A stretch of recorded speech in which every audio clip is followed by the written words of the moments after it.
30 പേരെ കൂടി കയ്യിൽ കിട്ടിയാൽ ഞങ്ങൾ അത്ഭുതങ്ങൾ സൃഷ്ടിക്കും എന്നാണ് NDA ക്യാമ്പ്. അങ്ങനെ 30 അംഗങ്ങളെ കിട്ടും എന്ന പ്രതീക്ഷയിൽ തന്നെയാണ് BJP ക്യാമ്പുമുള്ളത്.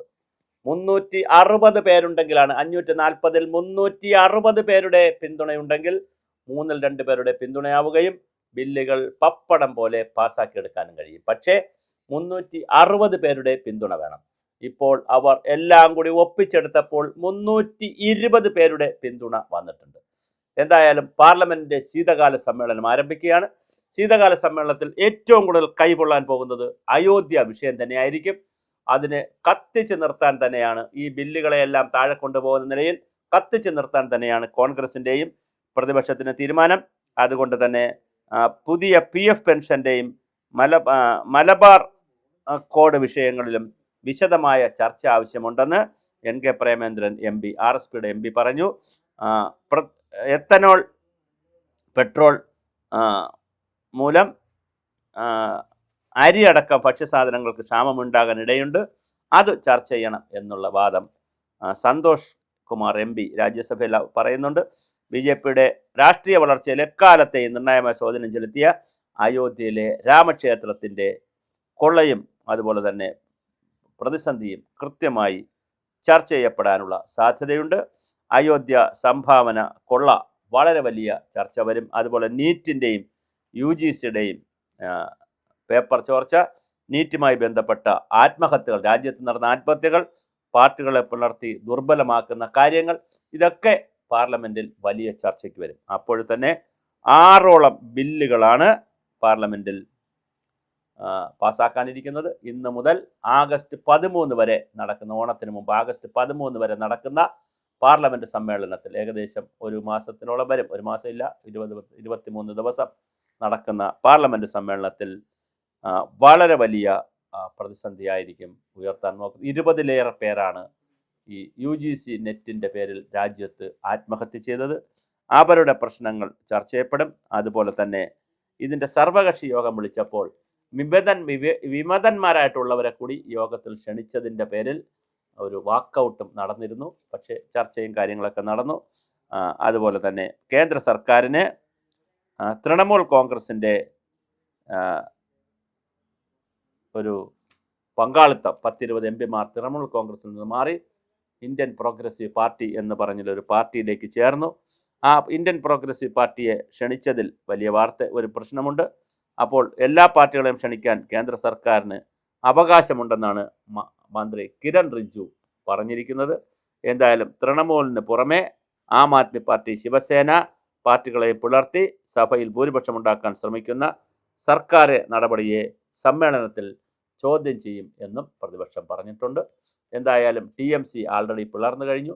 NCP പിളർന്നു. അവർ BJP ലയിക്കണം എന്നുള്ള അർത്ഥത്തിൽ നിൽക്കുന്നു.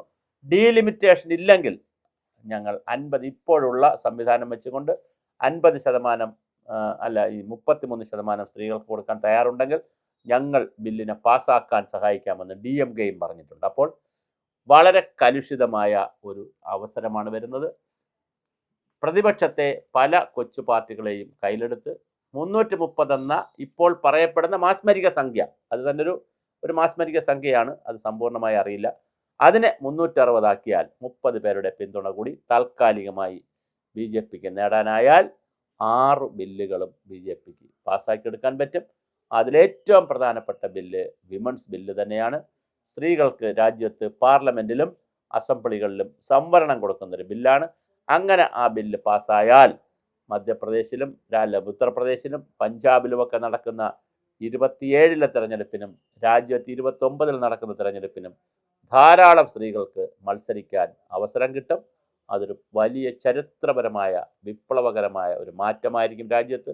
സ്വതന്ത്ര ഭാരതത്തിൽ സ്ത്രീകൾക്ക് കൂടി അവസരം കൊടുക്കണമെന്ന് പറയുന്ന ഭരണഘടനാ ഭേദഗതിയും ആർട്ടിക്കിൾ 21 അനുസരിച്ചും 14 അനുസരിച്ചുമൊക്കെ തുല്യ നീതി എല്ലാവർക്കും കൊടുക്കണം. ജെൻഡർ, കാസ്റ്റ് അല്ലെങ്കിൽ റിലീജിയൻ, റേസ് ഇതൊന്നും അനുസരിച്ച് ആർക്കും ഒരു വിവേചനവും പാടില്ല എന്ന് പറയുന്ന പുതിയ അല്ലെങ്കിൽ ഭരണഘടനയിൽ പറയുന്ന കാര്യങ്ങൾ നമ്മൾ എടുക്കാൻ ഇത്രയും വർഷം എടുത്തു എന്നുള്ള ഒരു കാര്യം ഇപ്പോഴും നമ്മൾ സമ്പൂർണ്ണമായിട്ടില്ല. ഈ പാർലമെൻറ്റ് സെക്ഷനിൽ ഇന്ന് മുതൽ ആഗസ്റ്റ് 13 വരെ നടക്കുന്ന സെക്ഷനിൽ ബില്ല് പാസ്സാകുമോ, വനിതാ ബില്ല് പാസ്സാകുമോ? അങ്ങനെ പാസ്സായാൽ നമ്മൾ ഭരണഘടനയോട് നീതി പുലർത്തുന്നവരാകും.